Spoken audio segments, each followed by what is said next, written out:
Welcome to episode 22 of Escape the Rat Race Radio. I'm your host, Christian Rodwell, and this is your ticket to escape the 9 to 5. You can decide in your own mind if you want to do things, if that is eating healthier or doing something which we all know that we should do, or if it's linked to setting up for hard work today so you can live free for the rest of your life. All of those choices are ours, but they're very hard to take and then even harder to execute on, obviously.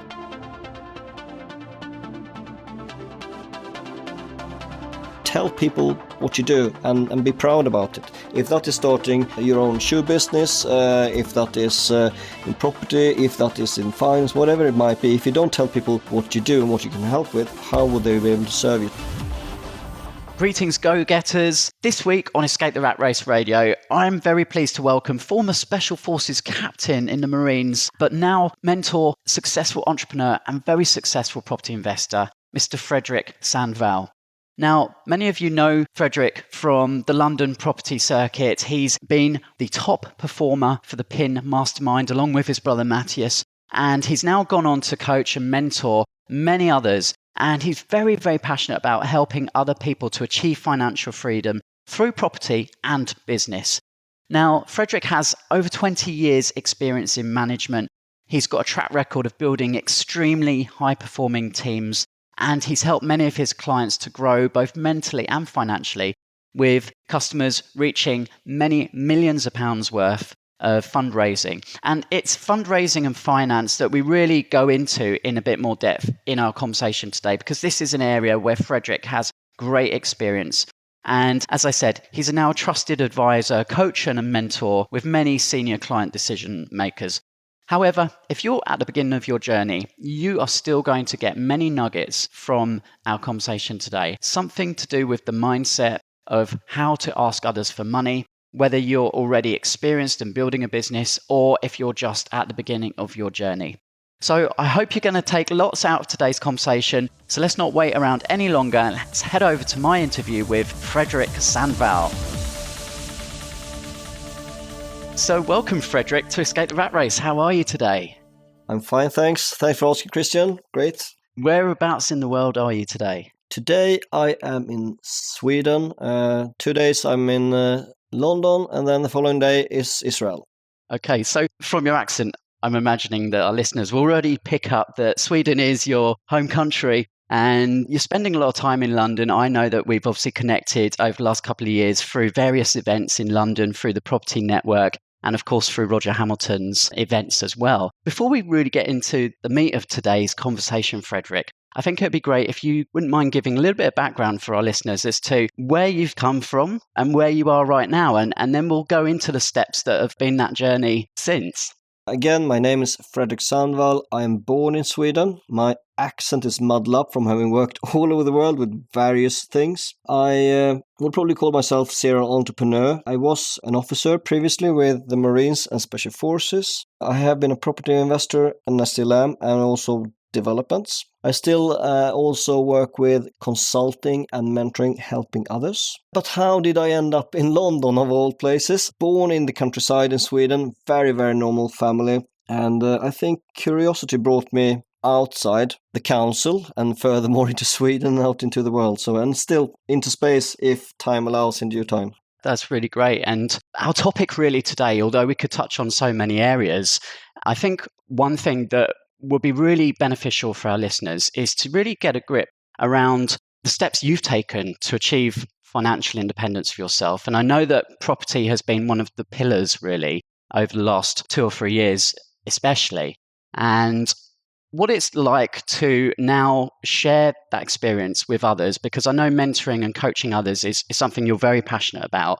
You're a deal maker profile for those that understand wealth dynamics, as am I. Although I think we approach things in a different way, and it'd be really good to understand now the passion that you get from helping others on that journey, because we've talked about freedom being really at the core of, I think, what most people want when they think about escaping the rat race. Financial freedom obviously comes up many times, but also freedom to work and live from wherever you choose. So the location freedom and also the time freedom. So just having that choice of being able to do what you want when you want. I believe that that's a position that now you have those choices available to you. And of course, it doesn't mean you're putting your feet up and resting, because I know you've got many, many projects on the go at the moment. So maybe you could just give us a little bit of background on those areas, Fredrik. First of all, in terms of the most important reason for me to even consider to leave the normal job is freedom. I love to have the freedom of choice more than anything. And that relates to all the aspects you mentioned there. I would like to be able to move around. I like to be able to travel. I like to own my own time as much as possible. As we both know, as long as you serve and help other people, sometimes, of course, you need to adjust your timing to fit the people you like to work with. I was in a full-time job as a military officer, and that is very much a 24/7 commitment. But I understood early on that I probably need to think about other options. So I started to do studies part-time and also set up my second business to have an extra income. After, of course, inspiration by good people who explain this multiple income stream aspect to myself. And then I moved from Sweden via Middle East, where I did a diplomatic and work with the intelligence service. I already decided I will go to the UK and I will do an MBA, and then I will go full on into the business. That was my plan. But I will swap one job for another and moved into consulting after my MBA at Lancaster. Really, really liked it. In due time, I outgrew the organization, so to speak, and found another consulting company where I also really liked my job. My tough thing when it was time to leave was I didn't really want to leave yet, but I was very ready when the time came. But we'll come back to that later.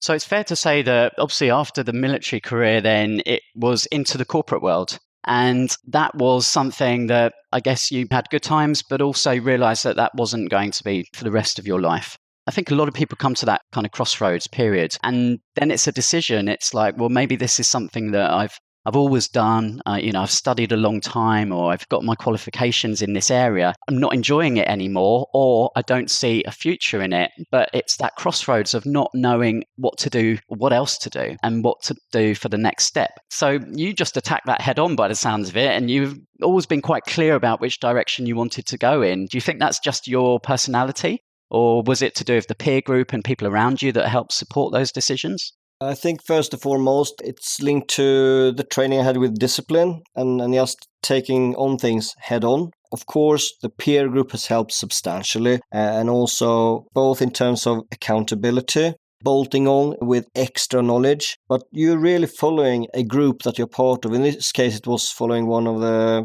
property groups in London, and then secondly also multiple of them. And I really liked to see where it was all of a sudden allowed to talk about money. How can we learn about money when we can't talk about it, which is very much the culture in the UK.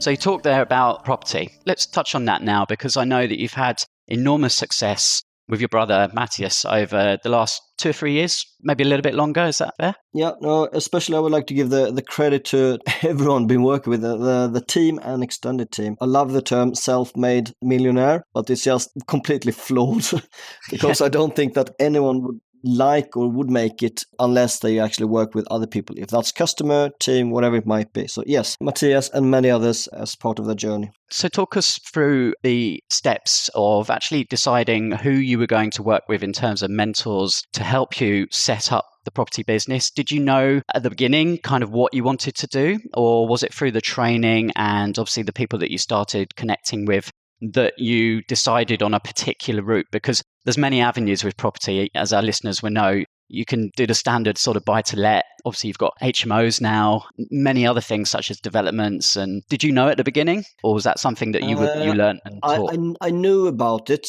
but again, to start to do it in a new country, that is very different. So both me and my brother, we had experience, and we were keen to do it at a high pace. We were a bit both cocky and arrogant and thought, yeah, we can do this. We don't need to have the training. We can just do it. But now in hindsight, it was very great to have peer group, to have more knowledge, to extend your network substantially and really work full on with those things. It would never have happened that fast unless we had all of those resources at hand.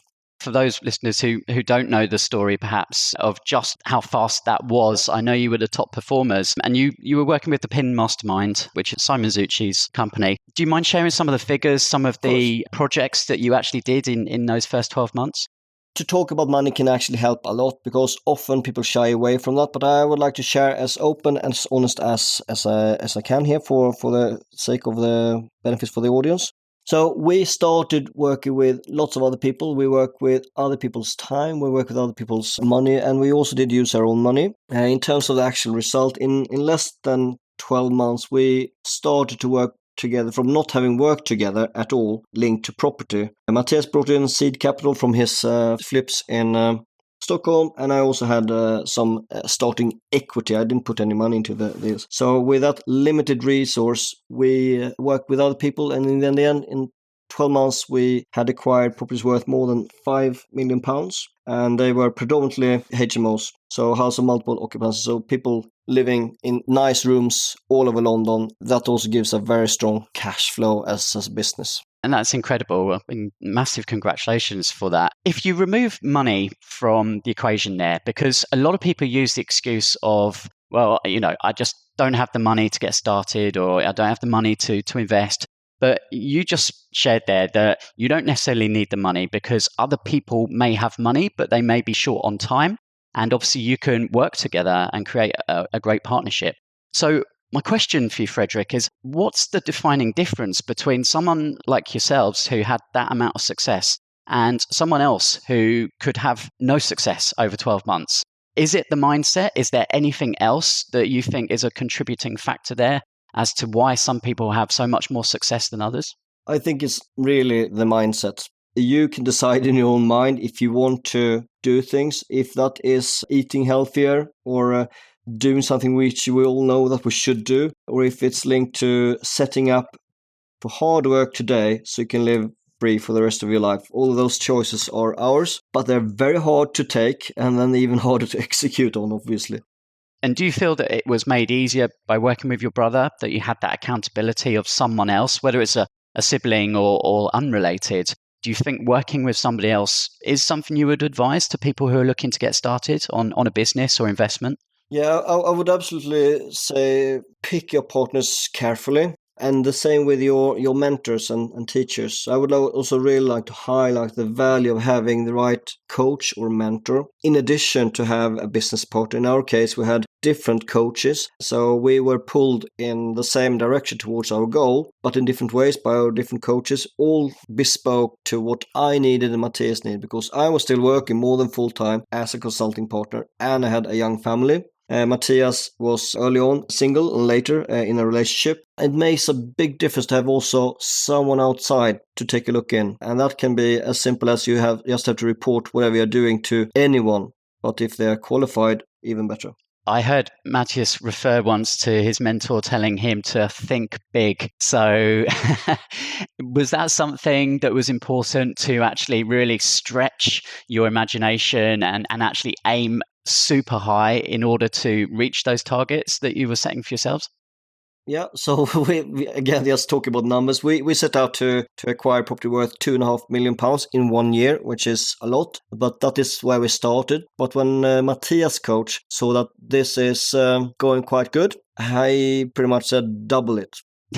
Exactly, Yeah. laughing. And that's pretty much probably what we did as well in the first place. But then we thought about actually it is doable. So if you think about if you take kind of your best week or your best month or your best day, and could you repeat this? Yeah, we could. One thing led to another, and after less than a half year, we pretty much got the same message one more time. Double it again. So yeah, 2.5 to 5 to 10. It took us many weeks to even just to buy into that number, because with where we came from to where we were going, that was a very big distance to cover. And also it was a very big number. £10 million is a big number, but after a while, we bought into that, yeah, this is very doable. And we decided, yeah, let's do that. But we will adjust the time frame to match what we want, since we have done very well and now working on doubling. There's been some great lessons already that you've shared there, Fredrik. What I'd like to do now, for those listeners who may be early on in the journey, so maybe still in employment right now and have a business perhaps on the side that they're running in evenings, weekends. Perhaps it is property. They're already out there finding partnerships. But the numbers we're talking at the moment seem like a long, long way away. Obviously, you were in that position once yourself. So if we can wind it back to almost day one and give some advice right now for people who are in those early stages, some actionable tips that you can look back on which made all the difference. I will take a little sidetrack here because I have identified this elephant in the room, as you have, that people might struggle with finding finance. So much so that I would even launch a program on exactly that topic, like a whole 1-year program on just how to find money. So to summarize that in a short sentence, well, it starts with a simple thing that if you don't dare to ask anyone, you will never get anything at all. You influence people every single day. And in the end, you want to really sell the idea of someone want to work with you. And you're influencing people every single day. So what can you do? Well, you can talk about what's in it for them, not what's in it for you. So think about it from a buyer's point of view. Why would anyone like to give you money at all? They would very much like to know what are the risks, what are the benefits, and I say again, what are the risks? So be very open and honest about what you can do, what you can offer. If you just make a list of people you know, so that means that, okay, who do you know who might have funds available? Or it might even be stuck in their own home at the moment. They might have money in their business account. So with that long list, I will now challenge you further. So that is just the first level of connections. Where it starts to get more interesting is if you can reach out to your friends and their friends' friends by actually allowing people to know what you do. So it comes back to tell people what you do and be proud about it. If that is starting your own shoe business, if that is in property, if that is in finance, whatever it might be, if you don't tell people what you do and what you can help with, how would they be able to serve you? So with that list and that mindset, even just to dare to tell people, that is more than half the battle won already. With your experience as an entrepreneur, as a mentor, raising money obviously is one aspect of it, but the whole money mindset is something that affects people as well. So with people that you've coached, what are some of the things that hold them back in their thoughts about money? Do you see that for some people, they find it harder to make money? And is that just because they're not asking people in the right way, or are there other factors that hold them back, would you say? I would say what's holding people's success back the most is that they don't dare to ask in the first place. They're putting a whole 1 million reasons why the other person wouldn't like to give them money, and already they're defeating the whole conversation. If you come instead with the curiosity and the questions to understand what the other person wants. So for example, I know a person that I can take away all the financial pain in this person's life if he would just use a little fraction of the equity he's got in his property. He wouldn't even have to work ever again if he gave me a fraction of the equity to work with in a smarter way than he does at the moment. So you can really serve and help by understanding people's circumstances better and not only think about the reason why you would like to have the money. So flipping it to having the other person's best in mind. And without talking about anything like interest rates or anything, the baseline is people get nothing for money in the bank. So anything you could do which is better than that is helping and serving them, as long as you can do it with reduced risk.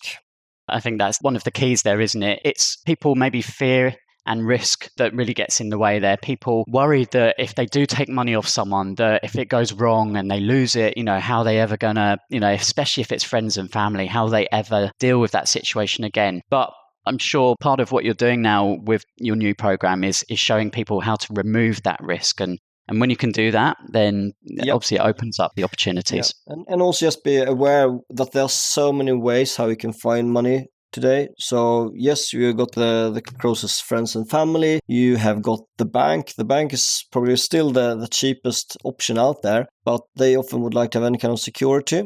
All the way to the payday SMSs, which might have 5,000% interest rate. You've got crowdfunding. I'm also working with a venture capitalist in terms of raising funds to businesses. Business angels can be applicable for you as a person and also as a business. But if you start to accumulate assets, not only liabilities, that is fantastic because you can leverage that towards any kind of future lending and funding or financing, whatever you want to.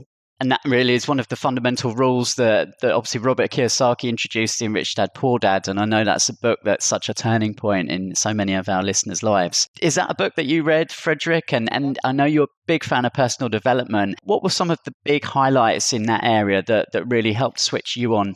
My first encounter with the book Rich Dad Poor Dad was in 2001. At the moment, my wife thought property is too risky, and I had to prove myself before I could do anything in property. So what can I do about that? I set up another company, which was a consulting business. So just how to have a side business at all and start to offset some costs, which are completely legit. And then in due time, it took me more than a decade to start to do property more seriously. In the background, however, we had a commercial property, which has been serving us really well over all the years. So it's sometimes someone can hold you back with their limiting beliefs. Obviously, if that is your partner in life, you have to completely respect that. And we all have different interests, where my interest lies more in the direction of creating opportunities and everything is doable. My wife has got other interests which are different to mine. You need to communicate that in a partnership. That is your life partner, if that's a business partner, your way of doing things. So linking to Roger Hamilton's profiles there, we are all so different. So if you move quick, then of course it's great if your business partner is slowing you down to have some counterbalance. If you're fantastic with details, then you need to have someone who is also pushing for the other direction. So that balance is key. So yeah, Robert Kiyosaki and network marketing was how I was introduced to the book, but I didn't buy into that concept at the time. But I'm very happy he shared the book with me. It has influenced me ever since. Yeah, and for many millions of others as well. And for listeners who maybe didn't catch the last episode of Escape the Rat Race Radio, actually interviewed Gary Chappell, who is the CEO of Nightingale Conant, which was one of the publishers that really introduced so many of those great authors into the personal development world. And he talked about his experience with Robert Kiyosaki and the vision that Robert Kiyosaki had in the early days before the book had exploded and become so popular. Robert knew exactly how he wanted that company to grow. He had it all planned out in his head before it happened. And Gary Chappell shared that it was actually quite unbelievable to see it all unfold exactly as Robert had described beforehand. We talk about vision a lot there, Fredrik. So where you are right now, do you now have a very clear vision of where you want things to go in the future? And have you used techniques such as, goal setting to your advantage in the past? And do you have any tips or techniques that you can share with our listeners around that subject? I think one of the best goal setting things I've learned was from my former boss. If you have like one goal only, it is almost impossible to hit exactly that goal. So he introduced him to the concept of having 3 instead of 1. So the first level is pride goal. That's kind of your minimum, but don't ever call it minimum. If you hit this, you will still be proud, whatever that is in whichever aspect. The medium goal, again, it needs to be linked to something. It shouldn't just be between the high goal and the pride goal. So it needs to be specific, linked to something. It might be that you hit a commission thing, or you hit that level of replacing your income, but you might have also a high goal, which is really taking it to another level. So think about the numerical example of me and the journey I was on the last 5 years or so. The stretch goal helped us to do much, much more than we had anticipated in the beginning, and still does today. No, that's brilliant. Thanks for sharing that, Fredrik. So, Fredrik, are you up for having a little bit of fun right now? Absolutely. Okay, cool. So we haven't done this quickfire round for a few episodes now, so I'd really love to bring this back, and I'm going to fire off the first question to you here. I'd love to know, Fredrik. Daily discipline. So what's the one habit or activity that keeps you focused and on the path every day? Get up. Simple as that. Just get up. Don't have a lie-in. I've got different disciplines depending where I am. I've got my travel disciplines to try to get out and do some kind of just wake up exercise. When I'm in Sweden, that is walking the dog in the garden, which is quite nice and big. And when I'm in London, I run to the gym, start refreshed before even most people are onto it. And that often includes some learning, very, very often in combination with whatever else I'm doing. And not too rarely knocking off some really important things off the to-do list before many people's days are starting. It's so interesting to hear and read that so many successful entrepreneurs all begins with that morning routine and really getting super focused and not letting other things distract you. And I think that's so important in our busy lifestyle, that things just distract you left, right, and center. And if you can get so laser focused on what the most important tasks are and get those done first and foremost every day, then you really will be streets ahead of so many other people. Moving on to our next one. Rejection recall. So every entrepreneur has experienced bumps in their journey. Can you recall the biggest rejection or low point in your business, Fredrik, and how did you bounce back from that? It was one of my deals I didn't win. So I was responsible for a pitch. I went against all my normal ways of doing it. So I followed their way of how they wanted to be presented. If I would just scrapped the kind of their scripted version and just focus on connecting with them first, I can almost guarantee that I would have won that deal. So trust your instincts. Don't just follow anyone else's way of doing it. Be a bit of a maverick and trust yourself and your instinct. And our last question in the quickfire round here. What's happening? So what's the one app that you've recently discovered which you can recommend to everybody? I haven't recently discovered it, but I have to pick this one. It's WhatsApp, and I used it to manage many different projects, many different businesses at the same time. I added the latest project today, another HMO development with some great business partners. What's happening is my app. Good stuff. Well, Fredrik, it's been a real pleasure speaking with you today and to hear your journey, and it's very, very inspiring. As a final thought for listeners, those who may still be in the rat race, on the journey to work as they're listening to this very podcast, what would your advice be for someone who's looking to start their own business but being held back by the fear of leaving that secure job and a regular paycheck? Smile. That's step one. As you're standing there in London in someone's armpit, smile, because your actions and thoughts that you are taking today, not tomorrow, but today, that will later stop you from having to do that daily commute, and you can do commute wherever you want. That key step to act on what you already know that you should do, that is the game changer. That first step's so important. Just do it. You may not end up where you think you're going to end up, and chances are you almost definitely won't. But by taking that first step, you'll just connect with people. You'll start attracting opportunities towards you, and it will start to change your mindset, won't it, Fredrik? Absolutely. I mean, for me, working with other people is part of my flow. Absolutely. To be on stage, yes. Also to connect with people and help other people. I love it. And that is, of course, shining through. So that means I'm attracting other people and ideas. Trust your instinct. Well, Fredrik, if our listeners would like to connect with you directly online, what would be the best place for them to get in touch? The easiest way is just to connect with me on LinkedIn. So that's Fredrik, Swedish spelling, Fredrik. Surname is Sandvall, Sandvall.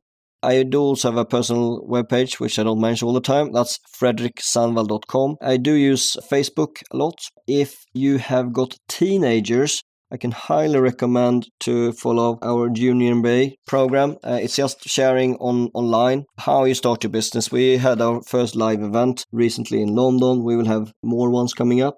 Entrepreneur Financing Institute is launching in October. So that will be both an event, catch up with other people, but most importantly for the very few that listen to this, it might be the right thing for you to consider how will you find all the money you want for whatever you want for the future. Not sure if that connects, but yeah, I do use my mobile phone a lot. If you connect with me on LinkedIn, you can of course see my contact details there as well. Wonderful. And of course, I will put all of those links that you've just mentioned, Fredrik, into the show notes. So if you're listening now and you check out the show notes, you'll be able to head over to all of those sites and check those out and connect with Fredrik directly. So Fredrik, once again, thank you so much for taking time to be on Escape the Rat Race radio today. It's been a pleasure. I wish you all the very best for the year ahead and beyond. And I look forward to catching up with you again very soon. Thank you so much. And I think you're doing fantastic things. I love the catchy title. And for all listeners, you can do it.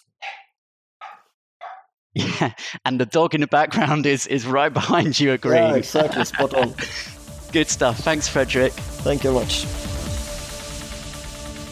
Well, I hope you enjoyed listening to that conversation with Fredrik as much as I enjoyed having, because it was understanding that whilst we were talking about investment, really the key message that came out of that for me was that we can talk about money, but the most important investment is in yourself. It's surrounding yourself with people who have a similar mindset. It's about taking action.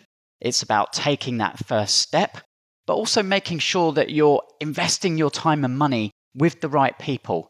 And Fredrik said how important it is to find the right peer group and to find the right mentors. And this is a message that's been echoed time and time again from our other guests. If you're a regular listener to Escape the Rat Race Radio, hopefully you're beginning now to hear the common theme that runs from Successful Entrepreneur. It's always the same things.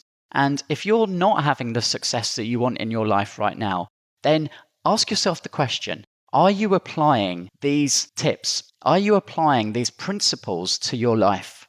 Do you have the right people around you? Are you trying to do it all alone? Because Fredrik talked there about the importance of having a team. And we use tools such as Wealth Dynamics to help us identify where our own strengths lie, the things that we enjoy doing, that we should be focusing our time on, and things that we don't like doing, things that we're not so strong at doing. We need to find others in our entrepreneurial team to help us with that. There were some key lessons there. I hope you took some which really resonated with you. If you enjoyed listening to the episode, then I'd love for you to share with your friends. And if you have 2 seconds, to head over to iTunes or Google Play and leave us a positive review. If you have questions, then the best place is to head over to Facebook and search for Escape the Rat Race within 12 months, #ETRR, to join our private Facebook community there, and we'll give you access and you can start connecting with all of the other Escape the Rat Race members around the world. And don't forget to head over to the Escape the Rat Race website, where you can register for one of 4 upcoming webinars throughout August for the 5-step freedom formula, which is the 5 steps which will help you to get out of the rat race fast. You can head over to www.etrr.online and register for that free webinar now. So that's it from me for another week. I wish you a wonderful week ahead, and I'll catch you later. See ya.